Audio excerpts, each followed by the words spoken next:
And we are back here once again with another episode of the Cloud9 podcast, season 11, episode 15.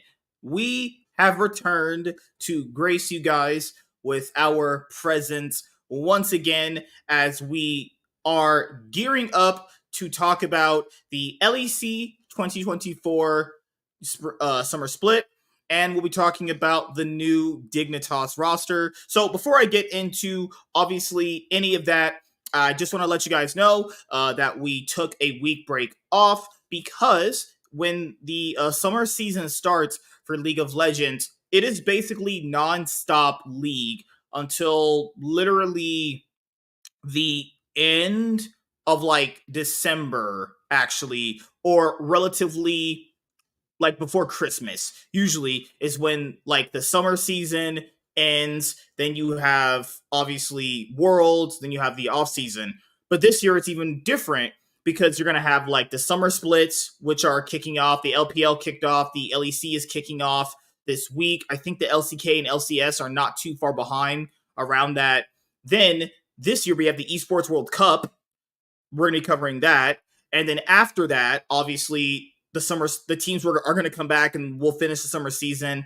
Then we're going to have Worlds, and then we're going to have the all the Worlds to cover, and then you have obviously the off season, and then there's a ton of news to cover in that. And then after that, we have to talk about like all the new rosters, because last year, remember that me and Chaz went over like all the new, roster moves actually in the offseason. And we were literally having episodes of this show like almost every single day, because there was just like a shitload of news that would constantly happen. So the off season is crazy. Worlds is crazy. We have another random tournament in the middle of the season actually. And then we have the entirety of summer. So I thought to myself, you know what? We'll just take a week off because for the most part, since the show has began, I've kind of never really ever taken a break, and the break allowed me to get a lot of other things done as well. I know you guys have seen that back there. I'll explain what that's about later on, because you guys will see what I've been cooking. So that thing that I told you guys that I was gonna end up doing, I did. I got everything for it. The other component came in today. I'm gonna set all that up, and you guys will see what I got cooking. And a lot of you guys are really, really, really gonna enjoy it. You guys have been asking me to do this for a long time, and I was kind of biting my tongue because like I know you guys wanted it, but I had to kind of wait because I had to save up the money for it. And I got the money for it because I worked really hard and I saved up for it, and I ended up getting it actually. And you guys are gonna really, really enjoy it. So just you guys got to always make sure you understand this. It's not that I'm not listening. It's just because I have to kind of make sure that when I'm making these decisions that they make sense in the moment. And as you guys know, I am currently uploading the episodes of the Cloud9 podcast to Rumble and the newest episodes of the Iron Man podcast and the Cloud9 podcast to the podcasting platforms. And I have been pumping out newer content as well. I just recently uploaded my, Venom, The Last Dance official trailer reaction. That's all I had to upload. I have another comic book haul to upload for you guys. Well, actually, I have two. I have two more comic book hauls to upload for you guys. And then I have another one that I need to do. I was going to get it done today, but my actual AC stopped blowing cold air. So I only really had enough time to get that one video done with Jack V. Lloyd. I was going to have multiple Iron Man podcast episodes today, but one of the guys' mics was so bad, I had to cut that short. One of the other guys was on mobile. The mic wasn't really doing good.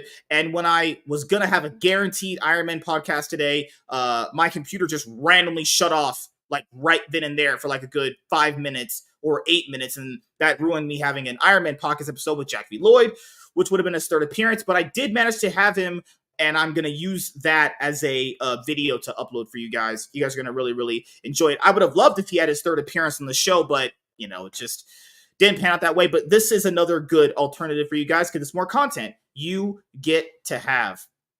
Yeah.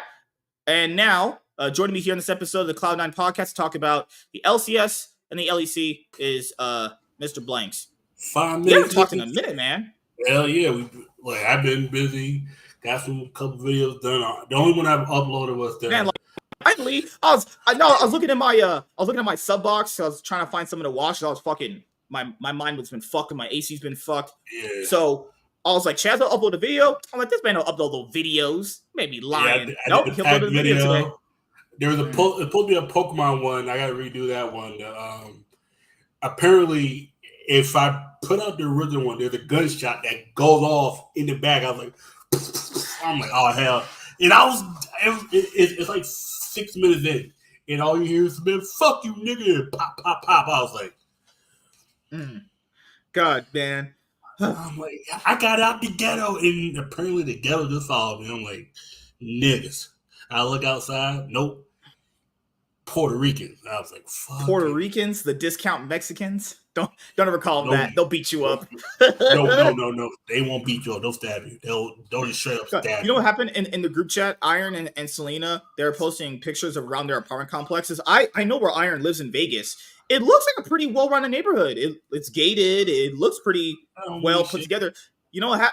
That shit had a human fucking trafficking ring going on in that shit. Yeah. Like, what? I tell you right now. Until the cops raided that shit, and I was like, what the fuck? I'll tell you right now, the gated areas where I live at, motherfuckers be getting murdered. Shit. Martin Moxley back in 75. The brother got killed by his wife back in 04, 05. His brother got killed over in China like a year prior. Hell yeah, shit. All the gated communities be having all the drug fees as well. It's like shit. Talk about black people smoke crack, white people do heroin. Fuck you, be. It's like who the fuck still does heroin in 2000? Heroin? You'd be surprised. Motherfucker was found up in that house with a needle street. This motherfucker look like Chris Tucker and Dead President, just a needle stuck in his fucking arm, just looking like this, just had a needle just stuck in his arm. Like, nigga, you still doing heroin? Nigga, it is 2009. You still heroin? The fuck? I was like, oh yeah, I still do coke. I was like, nigga, what? When I found out people I was working with was doing coke right on the damn, like right in the restaurant, I was like, the fuck? Nigga out here was like, like there motherfuckers be like, Chad, I can't give you back your money, but you want some weed? Nigga, I'm the only cook who didn't do drugs until like 2019. I was like, why don't you do drugs? I was like, nigga, what? Don't ever ask no disrespectful like what niggas be asking. Chad, why don't you have no kids? You don't like like I don't fucking none of these crazy ass women. The fuck? Yeah, taking care of kids. My younger brother, who I don't really talk about, my younger brother was dating a girl. She had 3 kids. They had me watch them because they wanted to go do something. I didn't agree to this. They just left them with me, and I was like, huh? People don't taking care of kids is really hard. The fuck y'all here talking about? 3 of them. 3 of them. These little motherfuckers barely want to keep on their socks, and people want to tell me that they know what gender they want to be. Fucking hell. Well, yeah. What else? What other video you said you're gonna do? I think you said you're gonna do you're gonna EFAP one of the Mega Capital G videos. Mega Capital G. There's a bunch of them now. There's the Mega Capital G. There's 2 back-to-back ones. The one about YCS Indy and the one about the. Holy shit! Yeah, no, I've been watching this shit. Him, Cali Effect. The Cali Effect's last video where he talked about YCS Indy was kind of scuffed. That's how I was like, I swear, man, head-to-head battles is literally just a discount YuGiOh anime children's fantasy at this point. But that's their lane though. They don't really talk about. It's like, no offense, there's no point. There's no. I'm not gonna lie though, it gets all the views. Yeah, and you're not in the meta. Like that gets all the views though. Yeah. Like with Team Sam's, like Team Sam don't even talk about the meta. Yeah, I mean, he does when he talk with his pack, but other times he's on Master. He has videos here and there. Yeah. There's no point because like it's just Snake Eyes. Snake Eyes is like, Snake Eyes got all top 4. There was 7/8 of top 8, and everybody was rooting for Labyrinth. And once he lost, it was, like literally, if you go first game 1, you win the whole match, more or less. Unless you have hater trap. I got Ash. I got Effect Wheel. I got Border. You sub it 5 times. I got Dip. Like, motherfuckers is literally they're playing top deck Yu-Gi-Oh. Motherfucker had a hand trap full of a handful of hand traps, used all 5 and top deck a combo piece and went off. I was like, really? We're at this point where you get 5 hand traps and you brick. You got no engine. That's when you're praying that your top deck is engine. I'm like, nah, I'm not playing this shit. It got to the point where I was rooting for Runic Stun to get top 16. Runic Stun! The fuck? You got me one Tempai Dragon. People say, oh, it flopped. What the fuck is it supposed to do against 5 negates? You ban Boros Savage and Barone and Licorice, and guess what? The deck ain't taking no hits. Oh, now I'm gonna just go to Appaloosa. I'm gonna go to IP. I'm gonna go to SP Cloud9. It's like, and then but y'all want to wait to reprint the fucking dragon in September when Tempai is gonna be good by then. The whole video when I did the first half of the video that I recorded, them reprinting the Trident Dragon in the Megaton is letting me know that we're gonna have Snake Eyes until at least NAWCQ. We're not getting people talk about, oh, we need an emergency ban list. We're not getting that. We're gonna have another month of this shit. I don't think there's another YCS. I don't think there's another major event until the NAWCQ. I think they're gonna let Snake Eyes run NAWCQ and then obliterate it right after. They're gonna obliterate it in August. What? Because what? April, May, June, July, 3 months. Motherfuckers talk about, oh, we need an emergency ban list. We're not getting that shit. You know what's crazy about Yu-Gi-Oh players, dude? I've read some of the takes that you went over. Why would we get an emergency ban list when we didn't even get it when the deck was much more powerful last portion of the last format? Because people why would we get an emergency ban list when it's technically weaker? Because people talk about that we got an E-ban list was it was terrible. So I was like, no, that wasn't an E-ban. That was an actual ban list. You know why Pendulum got an E-ban? And there's a video on it. You know why Pendulum got an E-ban back then? Because the mechanic was broken. People found out how to break it. You have 2 pendulum scales that can't be interacted with because at the time they were considered spell and trap cards, but there was no Cosmic Cyclone. The only way you were getting really of a pendulum was MST, but MST was limited to 1, I think, in 2016. I'm not sure. The mechanic was different before they nerfed it. That's why they needed to E-ban it back in 2016 because you were able to spam 5. Get someone blows out your board. But guess what? The monsters don't go to the graveyard. They go back to the extra monster zone to get summoned again. That's why pendulums were so broken. People don't understand that. Snake Eyes is just People have just casually forgot that the pendulum zones moved to the spell and trap zones. They were just in their own zones before. Yep. That changed. What, 2020? I think they made that rule, actually? Or when link summoning was a thing when they first started, right? It was 2017. Yeah, link summoning. They directly had to nerf it by putting him in the spell and trap zones. They nerfed it twice because they took it out the pendulum zone, and then they made it that you had to have a link monster. They nerfed it twice in 2017. And then they nerfed it even more in 2020. Fusion, Synchros, and Exceeds, you don't need the link monsters. Pendulums you still do. I'm like, oh, okay, that's you like tell that. This reminds me of fucking Degrassi, where everybody was picking on Rick, and then Rick got in trouble, and then he got bullied up, but he got in trouble, and the other guy got in trouble too, and then he came back and Pendulum won, and then now Synchros is Jimmy when Jimmy got shot. Because you take out the 2 best synchro monsters for just existing. And the sad part is, when you look at it, like, Yu-Gi-Oh! is in a state where people talk about, oh, this new card is going to destroy Yu-Gi-Oh! No, Yu-Gi-Oh! is already destroyed. And that's just the gameplay. It don't even feel like Yu-Gi-Oh! anymore. It's literally, do you have 5 negates? In your hand. Like, oh, all you need is one card. Literally one card. Not like one card with another card. Oh, I got a bonfire. Do you have Ash? No? All right, cool. I'm going to go this. I'm going to get Popular. Popular added to my hand. Let's be the summon it. When I summon it, I get to get another card. Then get another card. Then get another card. I can go bonfire, Ash, Popular, Ash, draw. It's like, next you know, you get, it's like, what the fuck?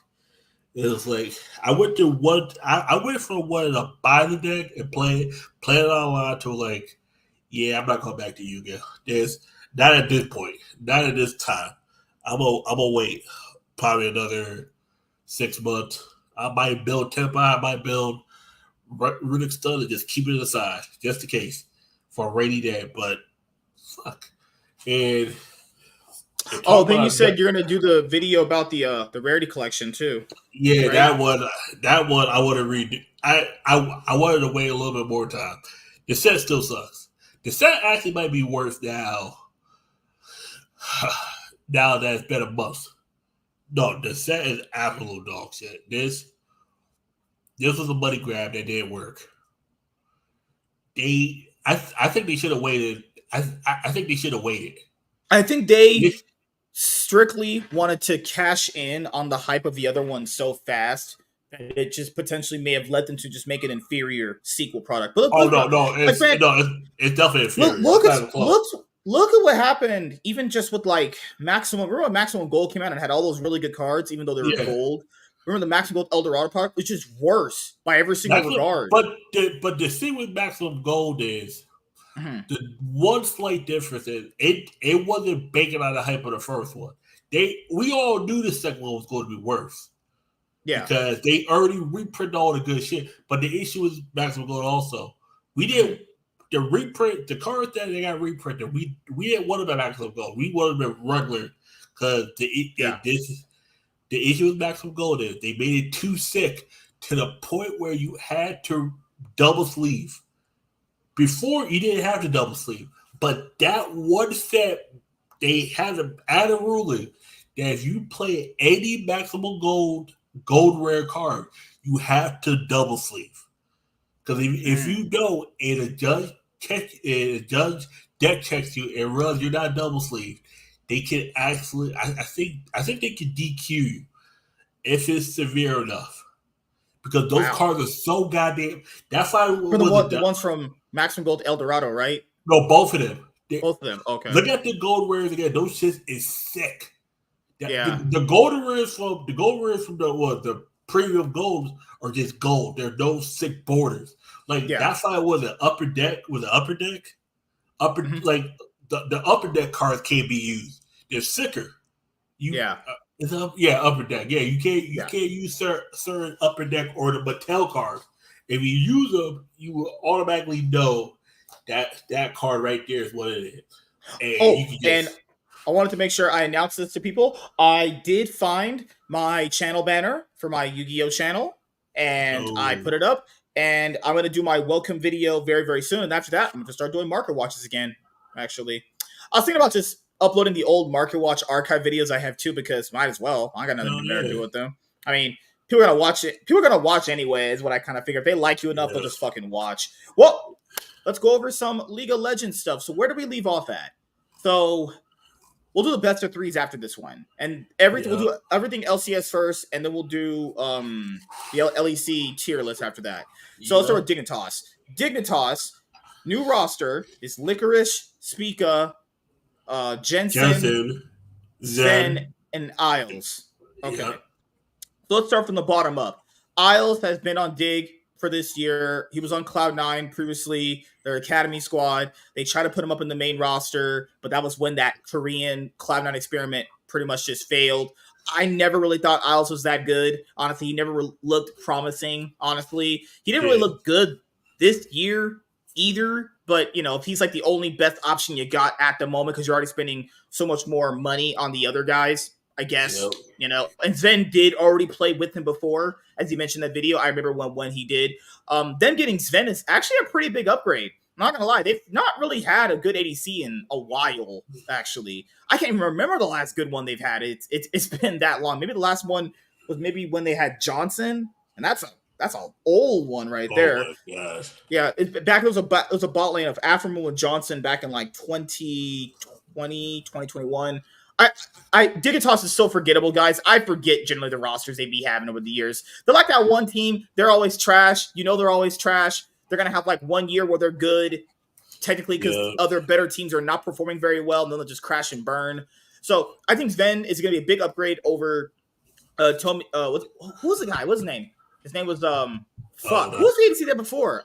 Damn, I forgot. Was it Tomo? Was it Tomo? Right? It was Tomo. Was it Tomo? I get Tomio and Tomo because XU was a juggler. Yeah.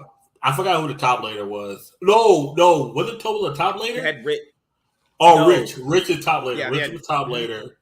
I forgot who the mid laner was. And they had Dove. Dove just got the fuck out of there. Dove was like, nope. I'd rather go back home. This is trash. Yeah, I feel you on that. So Zven, I think is going to be a big upgrade over Tomo. Tomo is just meh. Honestly, nothing good. Not really proactive. Just nothing there. Honestly, you can't do anything with that guy. Zven's going to be an upgrade over him. They had Dove. I thought Dove was actually pretty good. He role swapped. I thought he was pretty good, but maybe he wanted to go home. Maybe he just didn't want to be in America anymore. I don't think a lot of people want to be in America anymore, actually. I can't blame him. Shit. So Dove's gone. They got back Jensen. Basically, from everything I've gathered, because I was doing my research throughout the week before we got back to talking about NA, basically the FlyQuest team imploded, and they needed a change. We knew that going in. Like, we knew they would implode after getting their ass fisted by T1. I would have swapped out Inspired, my opinion. Man. Because why does it happen all the time? Any team that T1 blows out, they just go like, you know what? Our whole systems are trash. We need to just rethink everything. Because I think what it is happens with every team they beat. I don't think it was FlyQuest that. No, I don't think it was T1 that was the issue. I think it was PSG. I think the way they lost to PSG is what caused them getting 17-34-32 against T1 didn't help too. Like, and T1 said that they weren't playing their best that day. I was like, wait. Because the way Faker was trying to say it, we were playing at like 70%. What? That wasn't 70%. They used 5%. Wait. They used playing at 80. They said Order was playing at like 40%. Dude, they're capping, man. They're being too nice. They were probably at like maybe 5%. They weren't trying against them. They said Order was like 40% healthy, and that made it even worse because that's why they put Order as third champions. And if we ever get a chance, let's go back to that match. Their third champion they picked these, and I remember it was Faker and Tom? Was it Tom? Mm-hmm.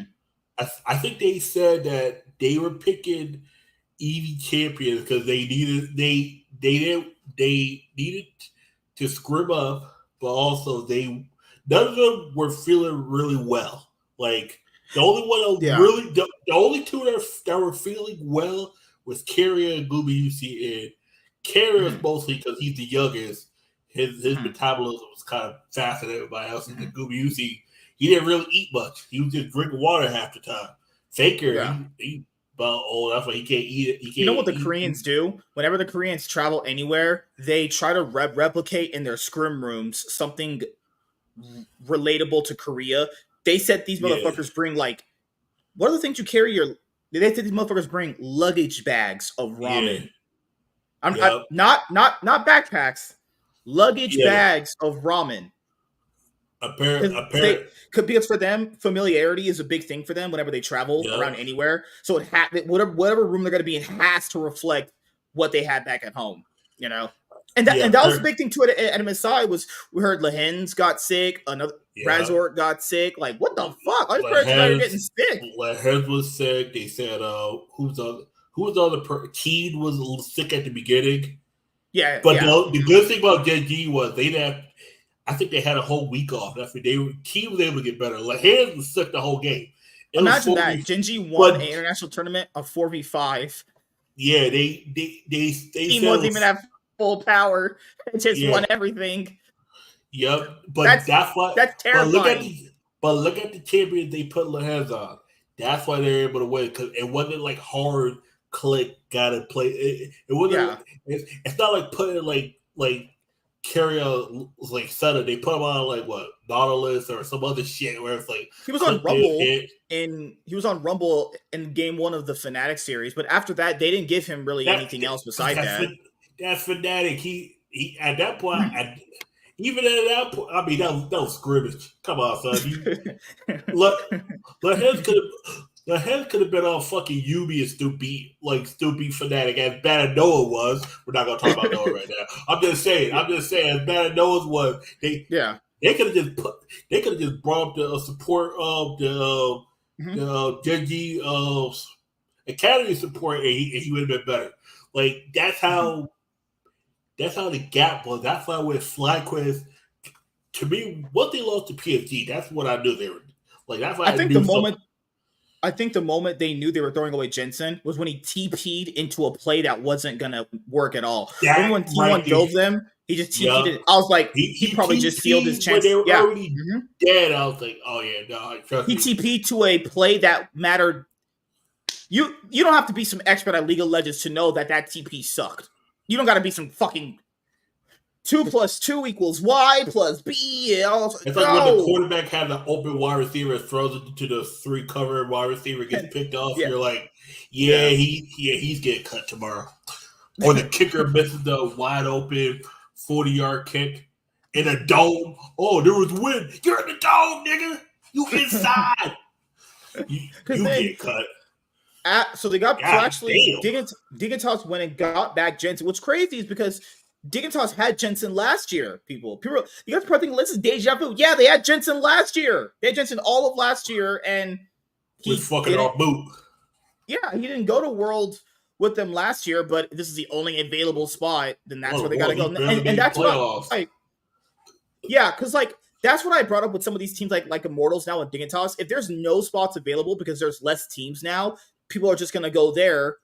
Potentially, you might end up lucking out with a roster like Dig does because if there's no spots in those other teams, since there's less spots now, because they cut essentially 10 spots from the league with 2 other teams. So Jensen's back to Dig.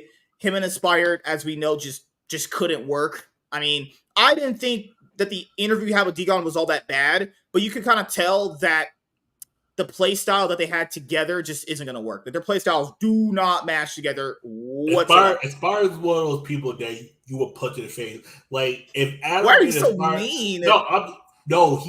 He's one of those players. He's one of those players where he get in your face enough, you're gonna put right in his fucking nose. Like get the fuck out of my face. Like you playing me? What about your shitty ass jungle play? The fuck? He be the one. I'm not gonna lie. He played really, really bad in those games because he called motherfuckers to get in people's faces. You look at him, you like, nigga, you got one more time to get my goddamn spit face. I'm knocking your ass out. He has a punchable face. Whippo just sitting in the goddamn top lane doing nothing. So we're at Spica. So Spica was on FlyQuest last year. He was not good. You know, he was crap. But he was not good. No. He was good. The first half. Sorry, my bad. He was good when they were on their win streak. Right when they started losing, he just did not know how to play anymore. The first half was pretty solid. Yeah, when they were 8-1, once they brought in Ayla is when they started fucking up. What is with Ayla going to teams and just shit's end up trash? That guy's hurts. I don't think Ayla's bad. This is my code. This is my take on Ayla. Mm-hmm. I don't think he's a bad player. My issue is they already had Wisdom and they were winning. You were 8-1, should be 9-0. I don't know how the fuck you lose the TSM, but that's another story. And you decide, let's put the guy who we actually came, paid to come over. I want to know if my backup quarterback's doing good. I'm not bringing in, or my whatever backup player is good. I don't bring in the starter. I don't give a fuck. Like that's one thing about me. Like I'm not gonna bring in the star player. Oh, he's back now, but okay, all right. We'll try to put him in eventually, and this is different because there can't be 2 supports playing at the same time. and they ruined the whole chemistry Dude, of that. you know what they did. They try to be Mr. Nice Guy because Ayla came in late because of his visa problems or whatever. Yeah, And and then at they that realized moment, he sucked. yeah, because at that moment, if the team's already winning, just tell Ayla, hey, you'll be our starter in summer. There's no reason why they should have, And then, oh did my that. god! And then in summer they had neither of them. The fuck? You got Vulcan because EG was After they saw Vulcan run that shit down on EG, and they were like, you know what, you gotta come over here. Winsome and Ayla both fucked Vulcan, and you decided to get the guy that both your supporters fucked. That's like. Oh, remember, they brought back Winsome in for that third place match to go to MSI, almost won with him, and then still didn't keep his ass. Yep. He just couldn't catch a break. Just couldn't catch a break, honestly. So with Spica, I don't know. I mean, I'll have to see him. I don't think his playstyle works with these guys very well. I don't know. I didn't think his playstyle was going to work with FlyQuest, and it did pan out that way at first. It did work at first. It did work at first, and then completely that shit. I think it can work if they use him as like a utility jungler where he's more roaming. Yeah, one of these guys has to take a step back. He can't be a carry jungler for them. Yeah, like you. If I see him on like 5 games of a Booba, I was like, oh fuck, okay, he's gonna be the engage. He's gonna get a 5-man ult and no one's gonna do anything. I swear to God, there better not be another TSM 2020 moment. If I was speaking at that moment, I'll fight everybody on my team. Bears got catch hands, Doublers got catch hands. I don't know who the support is. He got catch hands, and the top lane Def got catch hands. If you get a boo 5-man ult and none of y'all jump on that, everybody got catch hands. Mm-hmm. Fuck that. I watched that shit. I went back and saw that shit. I was like, Speaking nice to me, he was like, "Oh, they probably weren't in this position." Everybody catching the ass whooping. Mm-hmm. But double Licorice. His shit. Yeah, Licorice. And we have Licorice, who was, on that Thorns Reflection video. Yeah, he said he didn't think he was that bad. I was like, buddy. I met Licorice. I think he's cool, but he was quite literally running it down in spring until playoffs. He's capping out his ass. Oh, remember that Lee Sin game he had? Yeah, remember when he had that? Remember that Lee Sin game he had where he quite literally did nothing to win it all? Guys, he was so bad they put his ass on Malphite to win. Your team does not respect you if they put you on Malphite. Just saying, they think you're a Malphite. I mean, Malphite did no, but Malphite now can carry some games. Yeah, that's the crazy. I was just thinking, like, okay, no, Licorice was pretty bad in the spring regular season. He picked it up in the playoffs. He actually did very, very well at MSI. But then it came to summer on Golden Guardians. I thought he still did very well, but that was the whole team. The whole team regressed. Whole team just basically just regressed and imploded. The team basically became what we thought they were going to be in spring, but they just did it in summer. This is what I think happened. And then they got their asses blown out by BDS, and they just left. Yep, and then I think they got the news that there's going to be no Golden Guardians in 2024. I think someone leaked the news to them early, and they just stopped playing because Dixie just disappeared. Gory, I don't know where the fuck Gory's at. He disappeared. Rivers on 100 Seas. Licorice was gone for a whole spring. And who he's on NRG. Like, when you look at that and you look at Licorice now, it's like he should have definitely been in the LCS last spring. Yeah, but dude, that's why I was telling you and Warren the last time he was here. What is the point of even trying to be the best anymore, winning a split, if you don't even get a team the next year? I'll use Abadage as a good example of this. Abadage came in, got his team second place, first finals ever for this org. Next year, no offers. Yep. JC wins the split, goes to MSI, goes to World. No offers, not on any team. And Licorice was really bad. Got his way back up to being the best again. Went to MSI. First time ever for Golden Guardians. Finals, MSI, international event, and Worlds qualifying series. Well, yeah, about the World qualifying series. And then no team. What is the point of even being the best anymore? What is the point? to prove that you can do it. That's what it is. Is that Because it? think about Fuck. think about you gotta think about this. Every time you play, it's an audition tape for the next team. It's like Yeah, NFL, you're it's like right. Yeah. NBA, it's like MLB. Like every time I go up to bat, I gotta try to keep my average above 320. That the next team that signs me is hey guys, okay, cool. I get to play. It's like boom, I hit a home run, I hit a grand slam. I'm not playing if I know I'm on a limited contract. I'm playing for the next team. It's Right. Yeah. Licorice. No, he's not going to be on Dig next year. He's okay, You think cool. so? You think he's gonna just fucking skip out on Dig potentially when the better offer comes? Think about this. NRG doesn't want Dokla anymore. Hey guys, I'm open. I'm free. I'm not gonna lie, he would do that. Dokla to Dig. Oh god, the running it down commence. Dokla Dig. Licorice to NRG. Like, fuck it. Oh, and the ZeU situation. So basically, okay, here's what happened. The team manager of Dignitas told ZeU that he was for sure a lock, in ZeU's words, to play in summer. Then, when they got confirmation that they could get Spica, they basically told him, "Hey, we're gonna run with Spica." That's where Dig fucked up at. You do not tell someone, "Hey, you are for sure our player," and then the next day go, it's that meme of that girl looking at you, the guy looking at the other hotter girl. It's literally what it is. But that happens all the time. It's like you could be an actual lock, and then they find something better. Like so that's where Dignitas fucked up at. Like whatever general manager you have, please tell them to never do that ever again. That's why people are mad. And it's the players. I think fans but guess what? don't care about. Guess what? He's gonna figure out the hard way. That happens all the time.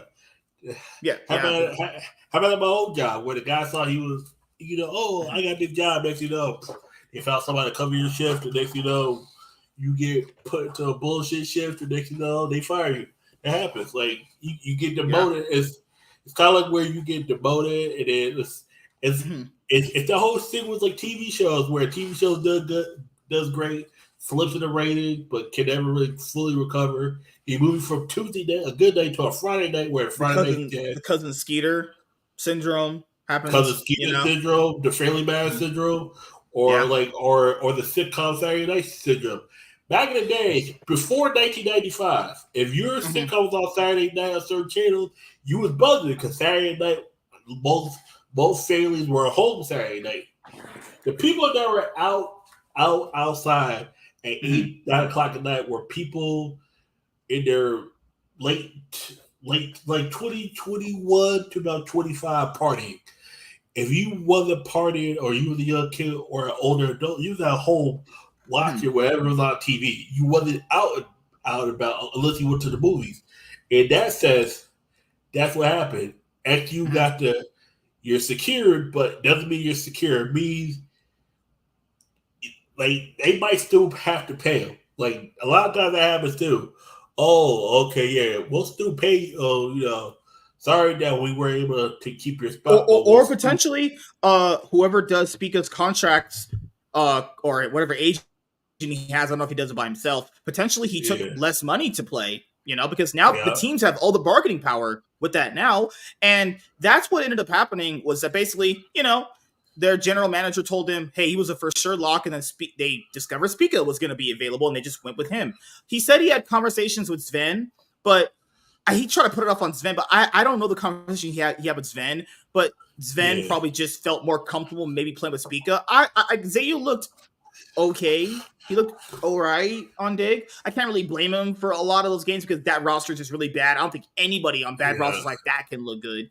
But I don't think the way people are talking about ZeU is making him sound like he was way better than he was. He was okay in those games. He wasn't anything like a superstar, like how the fans try to make him look like. He was just an all right jungler. So the other thing that I wanted to bring up is that like fans are like, why are you getting all these washed players? Guys, Licorice quite literally was the best top laner last year, minus the spring regular season. How's that a washed player? Then literally won a title, almost won another one, and went to Worlds and MSI. How in the world's that wash? As a support, he did that. So for me, I don't think fans care about that shit as much as they say they do. I think that's just a bunch of virtue signaling, just dog shit. I think if this roster ends up winning, I think most people won't care about that shit. This is just something people are just fucking talking just a bullshit for. Once the team starts winning, their mouths are all going to be shut. Now, if the team doesn't win or doesn't do good, well then, yeah, that's the thing too. It like think about it. Cloud9 was third place, but they looked at Cloud9 like even when FlyQuest came in second, they was still shit off FlyQuest. It was like the only but Cloud9's third place. I mean, rightfully so. I would say Cloud9's third place is pretty fraudulent. It's pretty bad. That was really even with Team Liquid, like now people forget. Oh, now people are trying to like play revisionist history and say that APA was always good. I'm like APA was not always good. Like what? Oh, APA just needed time. Now he's the best. Yeah, now APA he's the best and Yon. Yeah, APA and Yon just needed time. They just needed time to take Team Liquid to the world and completely just fuck off, right? Now there's people on Reddit. This why I don't always go to Reddit, but people say on Reddit that APA and Yon are the best mid laner and ADC in the LCS. I was like, really? That's APA the best. We're trash. If APA is the best, you mean this 3-trick? And who the fuck was it? Top esports banned all 3 of their picks and just fucked them. Like, oh. Yeah, I mean, we're at this point now where people think Yon and APA are good players, and it's like, I don't know about that. I want to see them do it in a lot more of a consistent fashion because they've only just started doing this recently. And I don't even think APA played that well at MSI, honestly. If he didn't really play that well against any better... The only person who he beat is Humanoid. That's the one he beat. Honestly, I'm not going to lie. AP looked like actual shit against Faker. Like, actually, he just took a dump on him. I'm not going to lie. He went even with Humanoid. It was just the rest of the team that was shit that made APA look good. Yeah. Humanoid and APA were kind of even. The only game that APA really got over him was that game 3 with that Aurelion Soul Wave matchup. That was just bad drafting. Yeah, that was bad drafting. Oh no, the Faker one was like APA was like, oh, we almost beat him last year, and then like it was like APA was like all chatting and they said that there's a meme where Faker looks at it and then he looks all calm. Then when he gets to the game, he just becomes the Demon King. He was like, yeah, he was like, it's funny because it's like he just looking at the all chat, just sees APA just joking over there, and then like Faker just gets into like demon mode and just he just fucked him. Faker treated APA like he treated a menace. It was like, how dare you even consider yourself? Keep in mind, this is an international event where Faker's laning phase was really suspect. Oh, no. The problem, but this is the theory that I had. Do you think potentially his bad laning phase this event had a problem to do with his wrist? Oh yeah, no, because I was thinking, man, in the spring regular season, he was playing fine. In Worlds, he was playing fine. He even said it that his wrist started inflaming again. That's why there's gonna be a point where he's gonna start. Do you think they do this? I'll ask you because you like T1 more. Do you think they do the Popey route again? They put themselves in a position where they're gonna get to playoffs and they just sub in Poopy and they just do the whole Cinderella story again? I think it's going to be the opposite. This is what I think is going to happen. I think they're going to bomb out at the esports World Cup. I don't think they want to be there. I don't think T1 wants to be there because what does you get money? T1 already is a telecom communication company. They already got everyone's fucking money. You know what I'm saying? Why does T1 want more money? They already got worms. Like in a sense, they're going to bomb out of that. They might put Poby in there for that, because because his wrist is aflame again, but it flamed again, but it's not as bad as last year. But to say that's why he picks their champion. That's why when fucking BLG banned all 5 champions against him, you can tell he just stopped giving a fuck at that point. It's like, all right, cool. That's what they got to resort to. For me, like I know Genji and T1 are going. I just don't think there's a world they bomb out. Well, given how strong they are. I don't think he was going to give a fuck. I think Jeji's going to want to give a fuck. It's just, you know how Korean players are. They try hard at everything. They're going to try hard, but if they lose, they're not going to care. It's not going to be like World 2022. I don't know, man. Carrier broke down when they lost that BLG series. He broke down pretty hard. Oh, man, look like he about to go. That's Carrier, though. No, that's Carrier. He's an emotional. He's a kid. He's an emotional person. That's why when he won Worlds, he was the happiest guy in the world that he got to meet his celebrity crush. Like, he got to the point where it was like, holy shit. And then there was rumors saying that Carey might have hooked up with one of the singers of a group he liked. And I was like, hey, shit. They about 24. Hey, if they'd bent him over and licked his ass.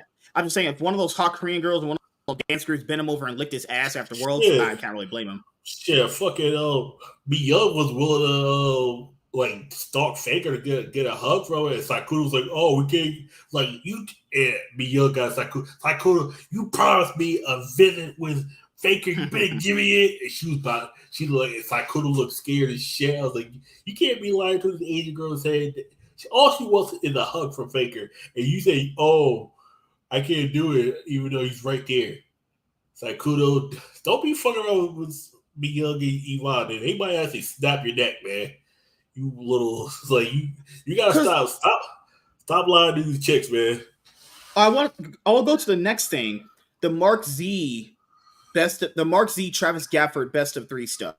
So, oh god, that one now. Okay, did they want to finish off the tier list or? Let's go to the next. I want to just do all the LCS stuff first. LCS. Oh, Boston won, by the way. Yeah. Boston won 107-89 over the Mavs game 1. God damn, they beat the brakes off their ass. So Travis has been very outspoken that he doesn't like best of 3s. Now, for anyone who wasn't watching when the LCS implemented best of 3s, Riot is so beyond stupid that they didn't even do it well. When you're watching the LCK or the LPL or the LEC, now that they have best of 3s after their single best of 1 round robin that they have right now, the best of 3s are fine. The viewership is fine. For the LCS, the reason why it didn't work is because they had 2 streams going on. They made people pick between watching C9 TSM, Immortals versus CLG, when those were like the big matches, over Envious, Dignitas, Team Liquid, and one of the other fucking shitter teams in the league, Echo Fox at the time. Yeah. The only reason why we went to go watch the other ones, the shitter games, is because James didn't get us tickets for the other one because they were sold out. That's the reason why the next time we got tickets for C9 versus TSM. But that's the reason why the best 3s didn't work. It had nothing to do with viewership. Viewership was there. They split down the viewership. What is this fucking fat idiot talking about? Riot themselves shot themselves in the foot with their own best of 3 format. They were like, oh, but best of 1s has better viewership. Yeah, imagine that. 1 stream with best of 1s will have better viewership than 2 streams split with best of 3s, making people pick between the fucking matches. And then you have fans that are like, well, I don't want to watch matches between Dig and IMT. Then you don't. Nobody watches every game of every sport they're in. If I, like, literally on cable, if you had matches where it's, I'm picking random teams here, like back in the day when the Timberwolves were like fucking really bad and they'd versus whoever, you'd be like, oh, I want to watch the Timberwolves versus the Hawks. Then don't. No one wants to watch bad teams. Cool. You don't have to. Go watch the better matches then. It's literally that simple. I don't know why people have always made that such a bad thing. You could just not watch them. I usually watch bad teams because, well, I like watching League in general. And second of all, we talk about all the teams, so we kind of really have to do that. But do you guys think I watch Up versus anyone's Legend? No, even the LPL, if they have like really, really bad teams, like anything for a team that's like 11th through like 17th, I don't really watch, honestly. Even the LCK, when there's nights of like Nongshim versus DRX and FearX versus like Kwangdong Freaks, that might be a night I don't watch. Maybe if I need some background noise, I'll have it on, but that's not a night I'm like actively paying attention to, you know? Like, Riot themselves shot themselves in the foot when it came to the best of 3 system. It had nothing to do with the best of 3s. Best of 3s are fine. LCK, LPL, LEC now runs them. I don't know why it's been such a huge controversial thing for the LCS not to have best of 3s. They're going to have 1 stream of it, and the viewership, right? But I know Mark Z might be like, well, the viewership didn't really increase in the best of 3s. Yeah, the LCS viewership has been going down forever. It's not the best of threes that did that. It's other reasons make people stop watching the LCS. Good. Oh God. And then Mark, he's like, we're gonna be a what did he say in the video? Fan first approach. That what he said in the update video. Yeah. Then what the fuck? Oh my God. What the fuck was this league then? If it's a fan first approach now, what the fuck was it before? He said it's a fan first approach now. Then what was it before? There was a time, and Monty was right about this. I remember this. Mr. Beast wanted to run his own, like, for fun league tournament. He wanted to invite, like, League of Legends influencers or whatever, and he wanted to invite Bjergsen and Doublelift. But at the time, this is when Bjergsen was on Team Liquid and Doublelift was retired still. But, you know, that still would have brought in a lot of viewership. The reason why it couldn't happen is because in their contracts, in the contracts in general with Riot doesn't allow the players that they have in their league to go compete in other people's shit. That's the reason why. Mr. Beast, quite literally, is what the biggest YouTuber on this planet. Even though it's their game. They said they basically had a rule where they couldn't go. And now they want to implement celebrities into their league? What the fuck? They turned down Mr. Beast! That happens a lot of times, though. That happens a lot of times where they reject it at first because they don't see the vision. But as soon as they see the vision, they want to do it. That happens all the time with Riot. Happens so many times with these people. Mr. Beast is like, hey, I like League. I want to host my own tournament. They're like, no. 5 years later on, hey, we're like, he don't give a fuck what Riot probably thinks now at this point. Like, he got way bigger things he's doing now. Like, oh, fucking hell, man. This is like agony hearing these people talk. Riot's talking about bullshit like LGBTQ shit because it's Pride Month for them. And then you have FlyQuest out here that's like, well, we'll let our players decide if they want to go to the Esports World Cup. Oh yeah, FlyQuest. Put it on the players to get all the backlash from all the fans, actually. I'm just saying, like, guys, you know who's watching this? Riot doesn't care about gay people. This is the company that's like, we love lettuce, bacon, tomato, queen ice, apple people. No, you don't. Because you are collaborating with Saudi Arabians who quite literally murder gay people. You do not like gay people. Riot is bullshitting you guys. They won't kill you if you're. It's one of those things. They'll kill you if you're like flaunting it in the street. But if you're like, yeah, like in that sense, like if you're openly like, gay, yeah, you might get murdered. It's fucking crazy that some of you guys out there believe that shit. They don't give a fuck. All they do is they care about their bottom line. Obviously, a major corporation like them, that's kind of by the by. I don't really mind that, so to speak. But like, I'm not falling for Riot's bullshit. I love playing League of Legends. People are like, well, if you love League, then why do you be around Riot? Well, I'm not letting them take away my enjoyment. They make a game, I play it. I don't have to agree with the company's decisions to like playing their game. Those are completely different. But Riot does not like gay people. Okay, everyone? They virtue signal to you, and you're like, oh my god, my favorite game. They don't. This company is working with Saudi Arabians. They probably do, but their love for money outshines it.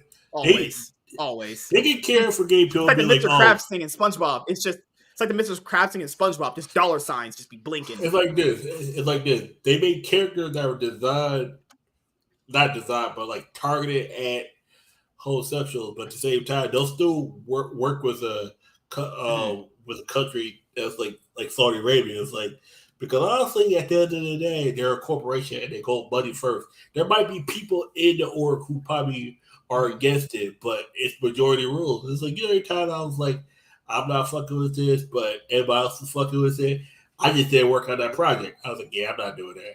Like, every time I was like, I'm not working with this group who clearly does not give a fuck about black people. Like, it was these two people in Connecticut. Or you have Team Liquid. Team Liquid's the worst at this. I don't hate Team Liquid, obviously, but they're like, back in 2020, they're like, Black Lives Matter. What the fuck have Team Liquid done for black people?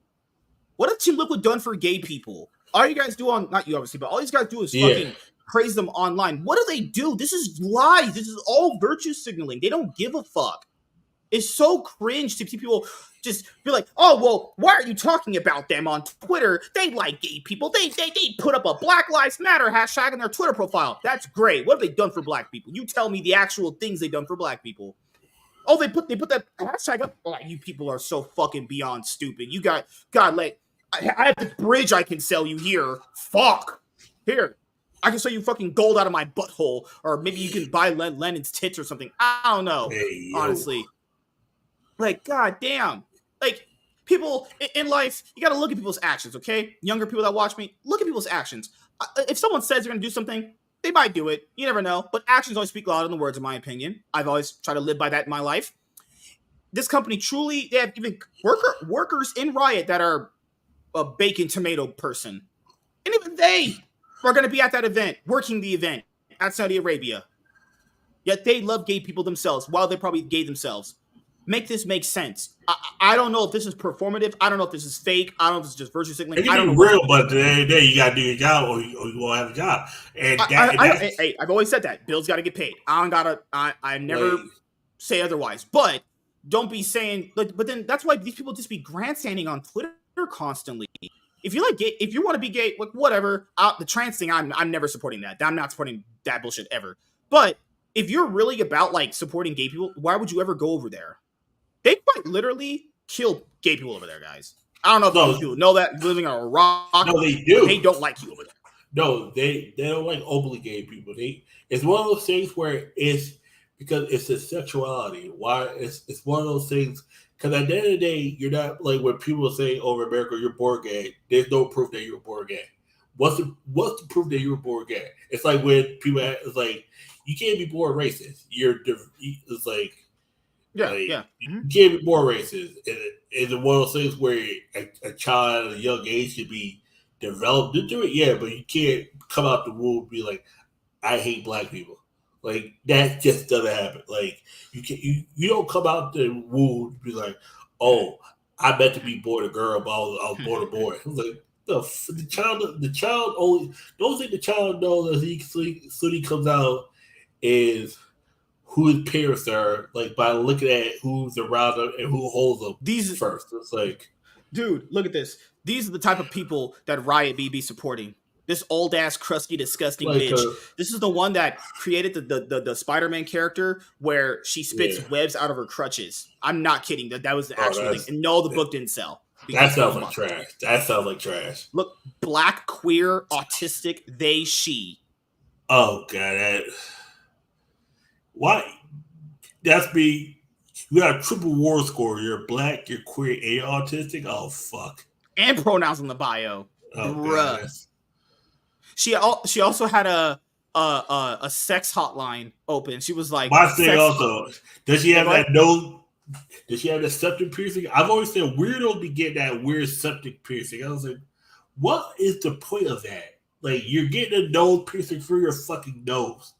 What is the fucking unless I know there's some tribal shit for that. Oh, and guess what? She's a sex worker. She does phone sex hotlines in 2024.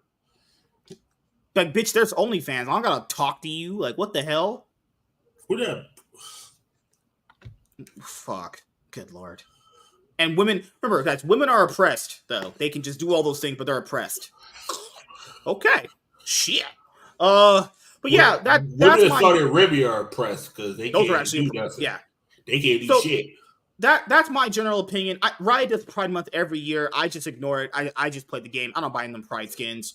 I don't support them. I never will support them on that front. You will never see me ever rep a Pride skin. That'll never happen in my life. I wouldn't. Okay. I'd give that money to a goddamn homeless person and High candy pengu icon, primary pengu icon. The fuck is this? Pengu Pride bundle.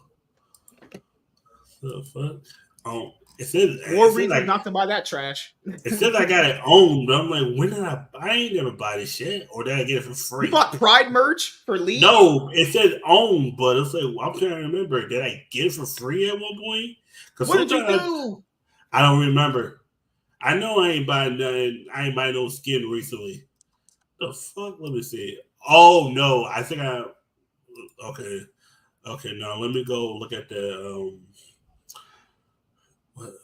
All right, let me get the tier list ready for the LEC. So yeah, guys, that's just my thing about all this stuff going on. Like FlyQuest literally put on Twitter, we're gonna let our players decide if they want to go to the Esports World Cup. All these esport orgs guys need money, maybe minus like T1, probably. You know, I don't know if the esports division for them is profitable because I saw some shit, and I don't know if it's super confirmed yet, but outside of maybe Team One, all these teams need money, and you gotta understand, dollar signs matter over all that shit. You know what it was? I got it for free last year. I don't even remember getting this. You probably got it in one of them chests or some shit. Yeah, that's what I think. I got it in one of the chest things. Cause I was like, yeah. I've never had a Pride merch anything ever, honestly. It's just the same shit. It's literally just the same shit. I was like, wait a second, I don't remember getting this shit. I was like, it said I have it. I'm like, oh, okay. I'm like, what the fuck? I'm not buying this shit. And then I realized, oh, I got this shit for free. I'm like, yeah, because I don't really care about the price shit. It's just like, wait a second, I'm not paying for this. I was like, the fuck? Because it's like, okay, esports. I was like, where the fuck did this shit come from? Because I don't like buying shit that makes no sense. Like half my skin I got were like skin I got for free. Yeah. Well, I told you this. Well, I can't say that we're on YouTube, but I will never support Decepticons ever. I'm never conceding on that front ever. Like if you're gay, you're lesbian, I'm kind of like whatever on that.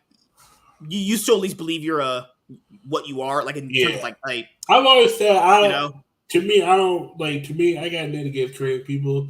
Just don't be giving me the shit that kids are trans. You leave the kids the fuck alone. Yeah. Mm-hmm. You do that shit, you gotta fight outside. Fuck it. I don't. If someone tells me that a kid knows what they are at 5 years old, I need to have you arrested. Like I remember I got an argument with this trans person on Twitter a couple weeks ago. It was like talking about kids can pick their genders as soon as they hit kindergarten. I'm like, you need to never go. You go around my cousins and you say that shit. I'm calling my cousin Chris. We jump you right in the fucking street. Oh, but it's gonna be a hate crime. I got gay cousins. They gonna beat your ass. They ain't gonna be no hate crime then. But I'm trans. Guess what? You better be transported to the hospital and keep fucking around with us. Why are you so violent? Do you want the trans people coming around your goddamn kids and say, "Oh, you know that when you grow up, you can turn into a boy"? The bitch. No. People are so lucky. You guys are so lucky. We're on YouTube. YouTube restrains us from going. I got a cousin who oh my god, he's about to fuck this dude up. Like, I don't give a fuck. He beat this motherfucker up in the train station, just stomped his ass out. Motherfucker would have come back with a gun. Everybody had guns. I was like, it was about to be a shootout of fucking train station. I was long gone. I was like, yep.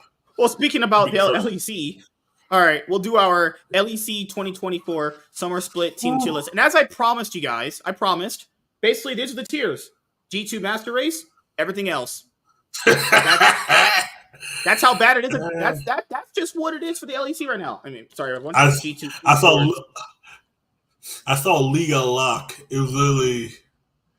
Guess who they put at number 10? I think they put number 10 at they put Rogue at number 10. I think number 9 was SK Gaming. Because, dude, everyone here, let's be honest here. This league has gone to the absolute shitter. Basically, here we'll just get this out of the way right now. If G2 won the split. Yeah, well, I was gonna put a fucking soup. This is a soup down here. I don't know where. I would put Fnatic and BDS as have it. Oh, if you can't make one more tier, make another one. Okay. Yeah, I think I can. Add row above, below. Okay. Okay. I can go down. Oh no. Yeah. Oh no. Right here. No. I was gonna say move the everything else one down. Okay. I was gonna say move the one will make worlds. Oh yeah. Okay. I will put G2 is just easily the best. Yeah. Or WQ World Qualifier, something like that. Yeah. I got 3 teams that can make worlds. I think that are going to make world. I have Fnatic, BDS, and I don't know. Do I put who do you think is better, Vitality or Mad Lions? because Part of me we wants only to say get Mad Lions. we only get 3 slots this year. They're not going to have that I'll- World's qualifying series. I'll say Fnatic. Put Fnatic and put BDS. Anybody else can go. Just it don't even matter where you put them at. Just I got. All right, Rogue 4th, Carmine Corp 5th, Rogue 6th. Guys, this doesn't matter here. Yeah, I'm about to say no. This is I could have just called this tier list coin tosses. I honestly don't know. SK might be test because the way they were choking. Irrelevant with the only relevant player. They said irrelevant 4 wards. It was irrelevant 4 box. Like fucking shit. Irrelevant needs to get the fuck off that team. Irrelevant to Fnatic or fucking Photon to Fnatic, someone to Fnatic, please. Somebody save them. I like Oscar in it, but okay, so as you guys know, G2 has so let's start from last year. G2 won winter last year. They won summer last year. They won the season finals. This year they won winter. They won spring. So they've won basically 5 out of the last 6 competitions in the LEC. They only just didn't win spring last year because Mad Lions just stole it from them. And now this year, because last year they had a problem with... No. G2 didn't give a fuck about spring. They didn't steal it. G2 just didn't give a fuck. Think about it. G2, let's be the second seed. That Mad Lions got the first seed. So they could face T1. Yeah. Yeah, they got 16-47. Because imagine if that was G2. Cathay let G2 get 16-47 by T1. He'll let them get swept, but 16 minutes, nigga. They got the fucking Herald and just said, let's end game. Okay. So last year, the problem with G2 was that they weren't really translating their scrim dominance on stage, and this year they fixed that. So basically, they have arguably best player in every position, at least top 4. They win all their scrims. Yep. They beat everyone on stage. They win all the championships. Yep. I don't even know how you improve anymore. I literally don't know what else you can do to get better. They actually just probably arguably, I would say this is probably the best LEC roster ever, just by dominance alone. You do an LCK gauntlet. You start from the 10th seed up, or you can start with beating the freaking academy teams if you want to do that. You do a 20-team gauntlet. You go through all the academy teams, and then if you can't beat the academy teams, that should say something. All right, let's go over some of these rosters. That's the only way G2 is going to get better. They got to do a 10-man gauntlet. We know once you get to Herbalife or KT, that's going to be the level where it's going to be challenging. Yeah. Cause if you get to 6 and you're barely beating Quandog, oh god, T1. If T1 3-0s you, oh fuck. And they're number 2, Gen G's gonna absolutely fuck you then. At least you get better. At least my only question mark about Fnatic is Fnatic are so beyond coin flippy, but I even said they're gonna be the second best team in the LEC. Are they a lock to be the second best team in the LEC this time around? No. I honestly don't know. They might end up getting 3rd. It's very possible. Given how just their team is. We saw that video the last time we had a show. They look like they're about to fight each other. Yeah. I think they're going to still make Worlds, but I think they might be the 3rd best. There's one team I think that can sneak in and kick one of those World Make Worlds teams out. If they still have Abadage, but that's a whole other story. No, Abadage is on Carmine Corp's backup team. I'm not even kidding. I know. That's okay, so what's the BDS? The BDS roster is the same, right? Yeah. Same fucking roster. Yep, they got 2 coaches now. Why don't they just swap Noah for Ice?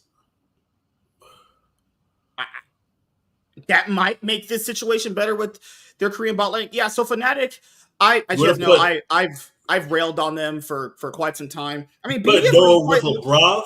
You put Noah with LeBron.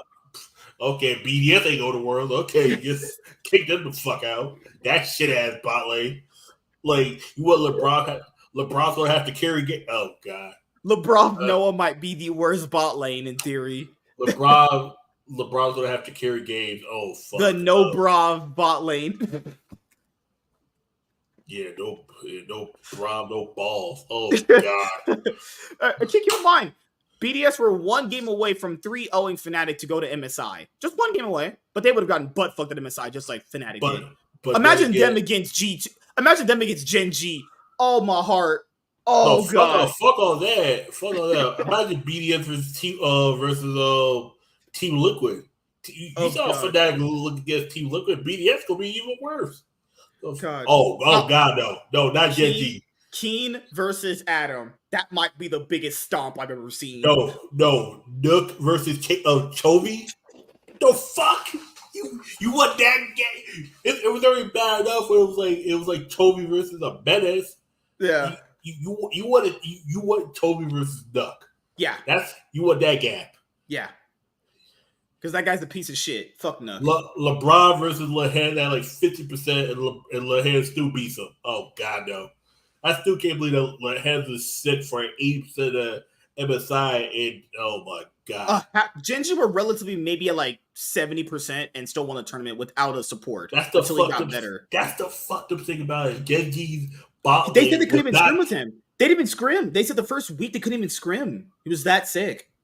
I still can't believe that Genji's bot lane was just like not as good because Paige couldn't practice because Lehez couldn't practice, and they still fucked everybody. Jesus Christ! That's how you know there's a gap between even if a player's sick and they can't scrim, they gapped everybody. That is depressing. Because I think Toby said the only team that could have probably gave us 5 games lost to BLG. I was like, oh fuck.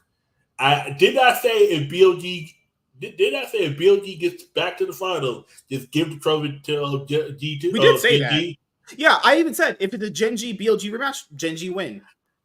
Because the only team I think that could have took them to 5 was T1. I said G2 would have been the more polarizing, but G2 would have probably still lost. They probably would have. Yeah, T1 just downloaded G2 after they're almost lost, and they're like, "Oh, I know how this team plays now." They just beat them. Like, that's just crazy. Yep. They can go from almost losing to just completely downloading and dissecting. That's the same thing them. With BLG. With BLG played the style that T1 doesn't want to play, but BLG style played well to T1. But yeah, they're like literally even. They have the same fucking way they want to play the game. That's the crazy about it. BLG style plays well to T1, but sucks against Gen G. It's like, holy shit. There's gaps here. And then Team Liquid, we played a good game against T1. No, you really didn't. People be gassing too hard. It's like Paul Walker at the end of not the end of Fast at the end of the race in the first Fast and Furious. Mm-hmm. You never had me. You never had a chance. Like you never had your car. You never had your car. It's like, and yeah, you never had your champions. I let you. Faker gave you fucking Aurelian Soul and still beat you with it. They were giving you your champion and they still fuck you with it. I know they ain't bragging about that game 4 that they had against T1. That is just that's how the series really should have just looked the entire time. Honestly, yeah.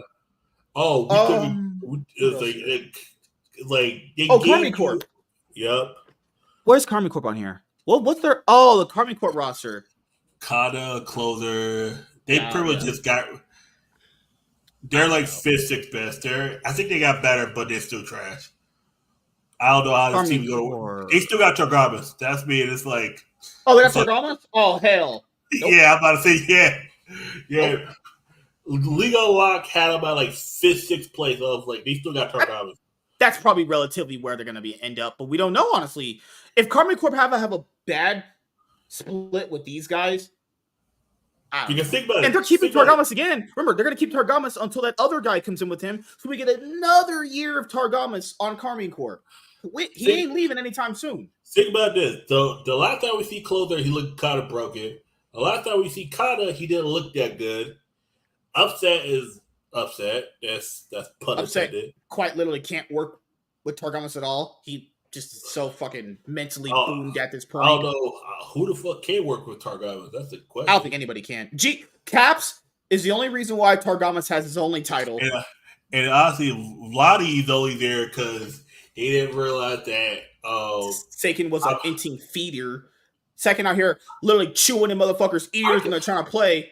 Like, I could have told you that, man. I could have told you that in ERLs. He was good in ERLs, but Sakin is the European version of Poby, but worse.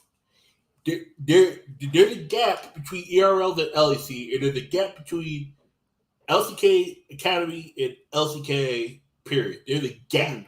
That's why Berserker I want to ask you, do you think Mad Lions brings it back this split? Because last split they looked like jank as fuck. Honestly, that's my dark horse. I think they're gonna upset one of those two Will Make Worlds teams. I think they're gonna knock one of those two teams out.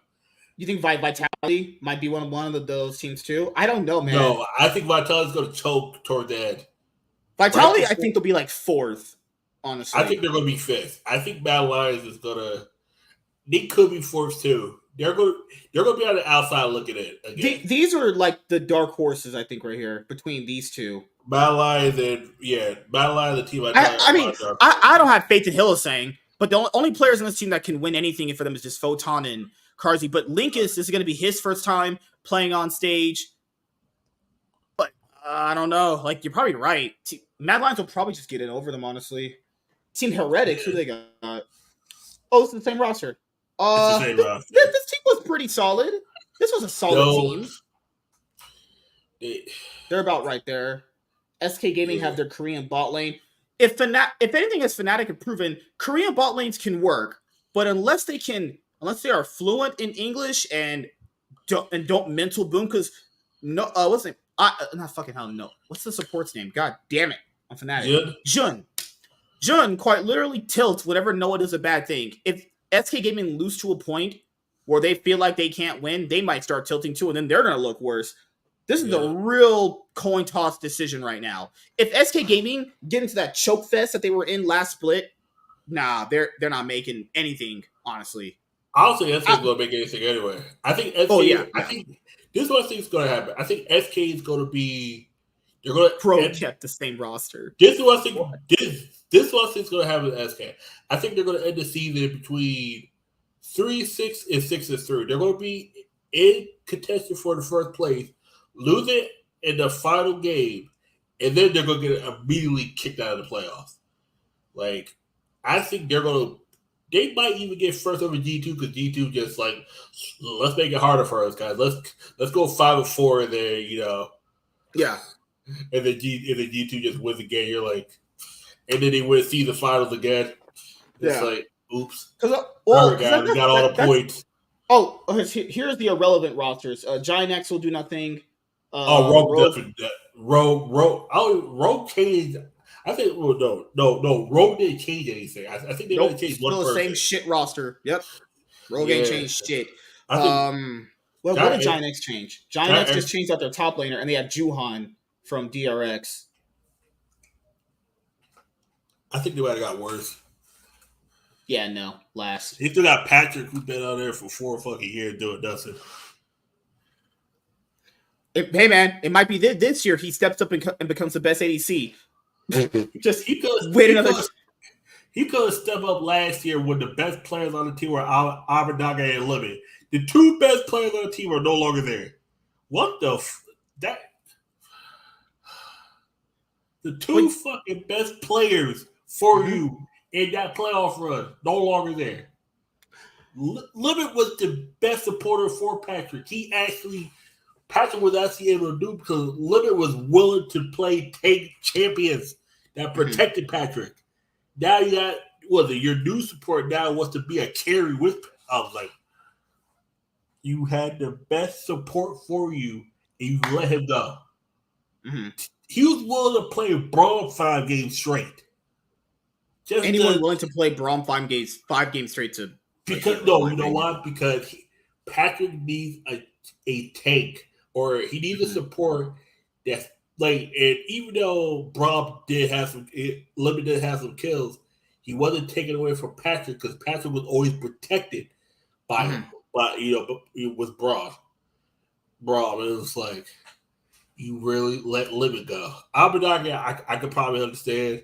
I would have let him go, but Limit, the one guy who's actually willing to just play utility take support and let Patrick be the pure ADC and be like, hey, Patrick, okay, we're going to flake here. I think you hear that I'm going to shield.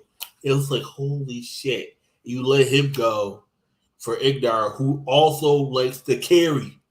Ignar likes to, he's a carry support. That's why that whole LG roster when they won Summer shouldn't have worked.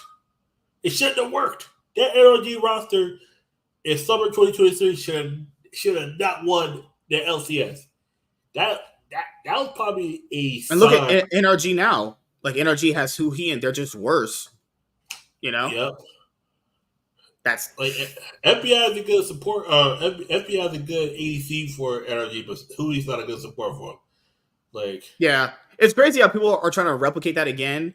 Because we went in saying that it's like this broke up for a reason. Like, arguably they were a really good bot lane together, but they were a good bot lane until you realize they both like to play almost the same style.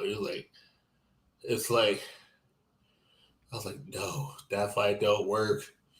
That fight Ignar work. No, that fight is weird. Ignar and Hui always play the same style, but Ignar's willing to take a backseat. Or Ignar's willing to, I think, compromise on the team. I don't think Hui ain't willing to compromise. Yeah, Hui wants to be a leader because on Golden Guardians, people said he was the leader. So coming over here, they already have an established style. It happens a lot. Whenever a roster wins, they make a roster change, and it always ends up not looking as good because the dynamic just changes with a new person. You know? Well, that is going to be pretty much it for all the things we had to cover today. Next, this Sunday coming up, we'll have games to talk about. And then on Thursday, the following week, we're going to do our LCS 2024 Summer Split Team Tier List, and then we'll talk about Monday's games on Thursday. So we'll talk about Saturday, Sunday games. Oh, also, Sunday. real quick. San Antonio's on... Okay, how big of an upgrade do you think San Antonio was over Fudge?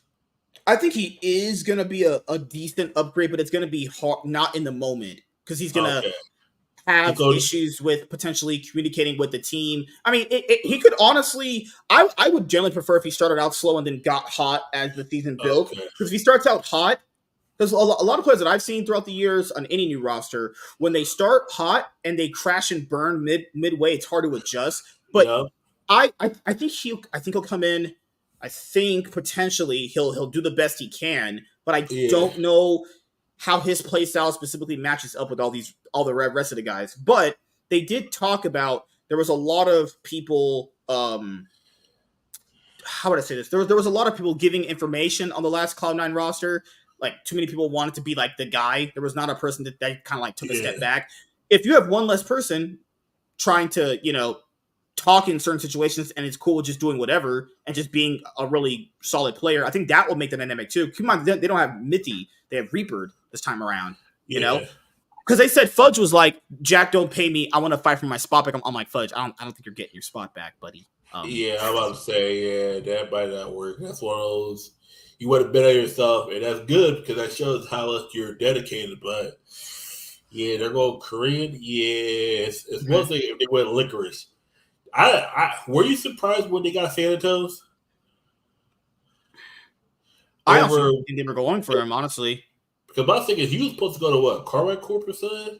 Or he supposed to go to the LEC? Yeah. They got French fans got mad at him because he chose Cloud9 over Karmine Corp. But it's like, realistically, from his point of view, who has a better shot at winning their league or even just going to World? Like Karmine Corp, if they don't even make it like top 4, they can't even get in season finals. So they finish bottom. No.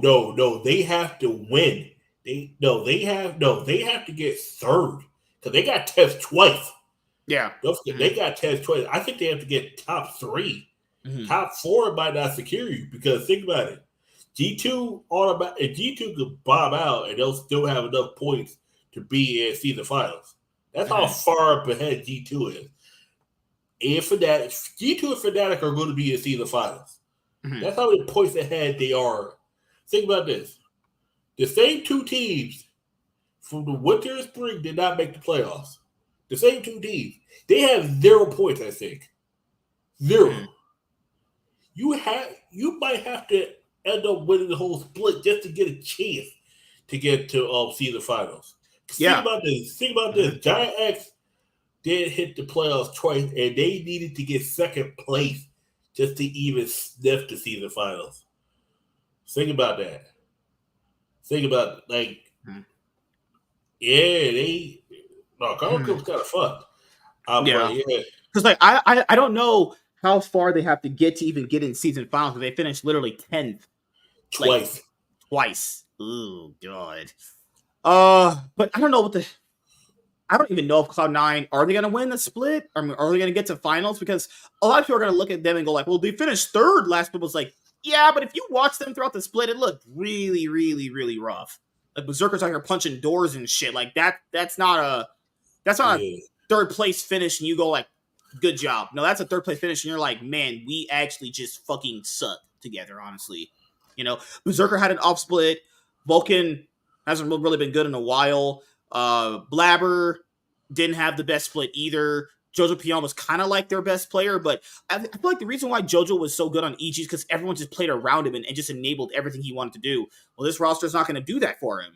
You know, he's gonna have to find a way to be a lot more effective. Because you know how people think that Team Liquid's gonna be the best team. Yeah. It's like I don't know who's gonna be the best team this time around. It's really competitive this time around for the LCS, and it's best of threes too. So we'll know who's a better team at adapting when the split starts. Apparently, looking from LOL fandom, it looks like the only team that's qualified so far for it says winter and spring number 1 is G2. Looks like the only team that's qualified so far of points. I do more looking about it is G2. Because they won twice. That means they have enough points that if the season just ended after the first week, they're getting in with championship. Yeah, because I think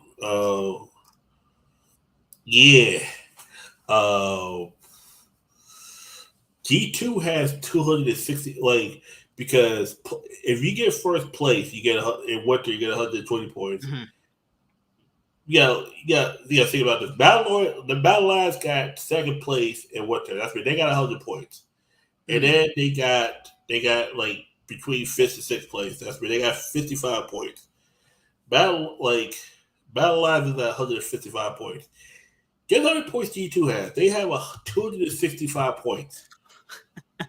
They are 85 points behind the second place team, ahead of the second place team, Fnatic. Like I'm telling you right now, even if G2, the only way G2 does not make see the finals if they go 9th or 10th place, because they got 265 points. So you're saying that even it's like, let's just say hypothetically they bomb out and they finish like 9th, they're still going to be in season finals because of championship points. They'll be like 6th, 5th. Like they'll be 5th, 6th. But yeah, but you're saying the chance of that happening are just not. Because think about this: the summer number 1 got 180. They get 180 points. Fnatic, if they get that, is 360. BDS would be 355. Battle Alliance would be 340 or no, 335. Team Vitality, they'll be at 295. Team Hieratics, they'll be at 265. If Team Hieratics wins summer, they'll be at the same points as G2. As well as SK. No, SK would still be 5 points behind G2.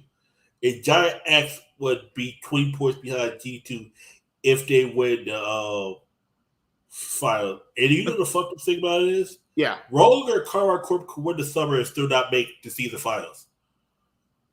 There's a good chance because that's probably a good thing. I really want to see them more. And I think it's Rogue or Karma Corp win the split, then you know this league is trash. Because you know the league is bad. Because there's 5 teams with 100+ points. That's where this is how it goes. Say Rogue or Karma Corp get 180 points. They can't catch G2. Karma Corp and Rogue cannot catch G2. They can't even catch Fnatic unless Fnatic bombs out. Fnatic already at 180 points. That means G2 is the only one that's locked in, more or less, for season final. There's got to be a major happen Because think about this: second place is 150, third place is 120, fourth is 90, fifth, sixth is 65, seventh, eighth is 45. Because top eight gets it to summer playoff, and top six gets it to season finals. That's me. Depending on where you land, because the points is after your playoff run is over. That's me. If G2 makes playoffs, they're automatically in see the finals. They can go 8th place and they'll be at 310. Rogue, Carbine Corp, Giant X, SK Gaming, and Team Hyratic and Team Vitality can't catch them. If G2 goes 8, gets 8th place, Team Vitality through Giant X could. Every team below, like, I'll share my screen. Let me show you what I'll see. Yeah, because I feel like I don't even know if there's a possibility of them even doing that. Like their rosters, like people I factor in, like Rogue's roster was really bad, and they're keeping all their same players unless they've massively fixed their issues. I don't see it. Then you have Carmine Corp. Well, because then after you have Carmine Corp, and Carmine Corp's roster is basically just them trying to just do fucking patches on a wall right here. Just take this fucking season. 265. Oh no, they're screwed, dude. There's no way. There's no way they're making it. Carmine Corp could catch them even if they win the summer. Yeah, that's why I say it's over. Even if they get second place, well, one of them, even if they get second, it won't matter. No, second they're fucked. They're still fucked. Because this is what it is. The only Rogue Carmine Corp could make this summer playoffs, they would have to go first. No, they're fucked because depending on who doesn't make the playoff. If it's because this I forgot to mention it. It also kind of factors in of who also that has more points than them doesn't make it. So if the people that have more points than them don't make it, then that could make a difference. I don't see it because I'm telling you right now, Rogue or Carmine Corp cannot catch Fnatic or G2. Because there'll be times Fnatic in points. Yeah. And then they can never catch G2 because they'll still be 85 points behind because of G2 just sheer dominance. Like and then if G2 wins summer, it automatically knocks out SK, Giant X, Rogue, and Carmine Corp. That's probably a good thing. Yeah, it just automatically knocks them out. If G2, Fnatic, or BDS win summer, because 180 will make G2 be having 445. Fnatic will have 360. BDS will have 355. And if Bad Lions miraculously win, they'll have 335. Like these, your best bet for seeing the finals are going to be the 6 teams with green. Those are more like going to be your see the finals teams. Like G2, Fnatic, BDS, Bad Lions, Team Vitality, Team Heretics. SK have a chance, but think about it. SK's been getting fourth and fifth. Think about it. Team Heretics got 7th. They got bottom. They barely got in. Spring, that's what fucked them bit with Team Heretics and Giant X. Like Battle Lions getting second places in winter was like, oh shit. That's what kind of saved them. That 155, But yeah. Just come down to it. Rogue and Carmine Corp are fucked. I mean, but to be fair, you wouldn't want I don't want either of those fucking squads winning the split either, or even getting third. I think it's just I don't think they're getting far, honestly. I think they're bombing out of the playoffs anyway. One of them's not going to be making playoffs, if I'm being honest here. I don't think both of them are going to be playoffs. Honestly, I'm going to keep it a buck right now. Because because Carmichael would have to win spring. The bottom teams would have to win the summer and hope G2 doesn't make the playoffs.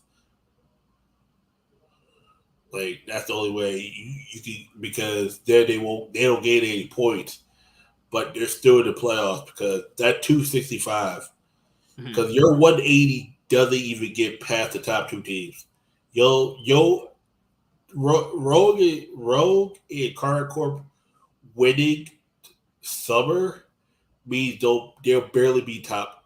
They'll be at highest top 3 or at highest, and that's if G2 if TBDS don't make playoffs. Like the top 2 teams is one of those pack it up, just Closers trying out for a new team, and he's using this split to try out for the next year. Yep. Yeah, basically for the LEC right now, since the league is so bad, I don't know if summer will be any better. I think if G2 doesn't win summer, it's going to be a disappointment. If they don't win summer, disappointment. I don't really see that happening. BDS's roster, I think BDS's roster just needs like one slight upgrade in one position, and maybe we're kind of cooking with something. But if they don't do anything this split with this roster, they're changing things up. Fnatic's roster is guaranteed change after potentially summer and the results of that in maybe Worlds. No, most definitely. Vitality is just Vitality. They've always just been fucking whack. And Mad Lions are just full of tacos. So we'll see how that goes. Fucking hell. So, yeah, that's how I feel about most of the LEC right now. It's just really, league's just really bad. You know, like the quality is so ass. Like, I'm supposed to cheer for Giant X? Nah. G2 or bust. That's me. No, it literally is G2 or bust. Fnatic, keep making that content about Razork shitting on Noah. Please do that. Yeah. Yeah, we're gonna wrap it up here. I'm gonna go out and do something really quickly before I come back and play League. Anything you want to say before we head out that people should know about before we head out of here? I got a video, just Pokemon videos, me talking shit about why I don't believe these decks will be winning NAIC. Be on the lookout for that in the morning. I gotta re-record it right now as soon as I jump off.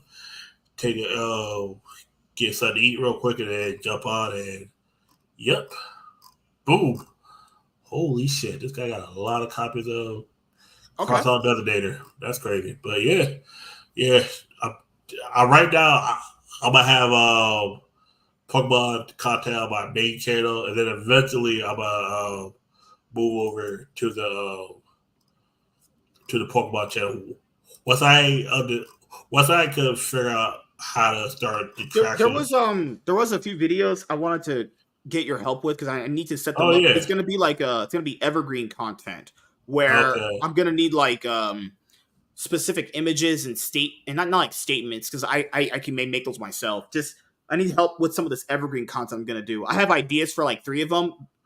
I just gotta have a day where we just kind of just get them together and just put them done.